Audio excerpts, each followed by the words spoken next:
সীমানা দড়ির কাছে দাঁড়িয়ে সাকিব আল হাসান কথা বলছিলেন প্রাইম ব্যাংক কোচ সালাউদ্দিন ও শেখ জামাল ধানমন্ডি ক্লাবের কোচ সোহেল ইসলামের সঙ্গে।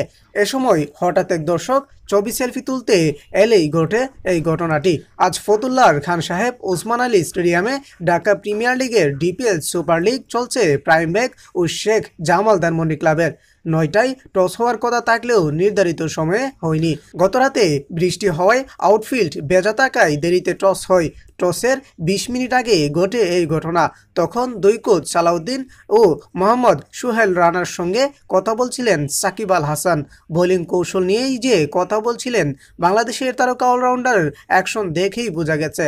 সে সময় খেলোয়াড় বেশে এক দর্শক মাঠে ঢুকে পড়েন সাকিবের সঙ্গে সেলফি তুলতে। বাংলাদেশের তারকা অলরাউন্ডার ছবি তুলতে মানা করলেও নাছোড় দর্শক তার শুনলে তো সাকিব মেজাজ হারিয়ে ভক্তকে গলা ধাক্কা দিয়ে বের করে দেন। তাকে চোর মারতে গিয়েও থেমে যান তারকা অলরাউন্ডার। ভক্তের উপর তেড়ে যাওয়ার ঘটনা সাকিবের আগেও আছে। এবারও স্বাভাবিকভাবেই তাকে নিয়ে হবে সমালোচনা। তবে এখানে নিরাপত্তা কর্মীদের দায়িত্ব নিয়েও রয়েছে প্রশ্ন। এবার ডিপিএলেই ফতুল্লায় মাঠেই দর্শক ঢুকে পড়ার ঘটনা ঘটেছে। খেলোয়াড় বেশি এলেও নিরাপত্তা কর্মীরা দ্বন্দ্বে পড়ে যান এই ভেবে যে তিনি আসলে খেলোয়াড় নাকি ভক্ত।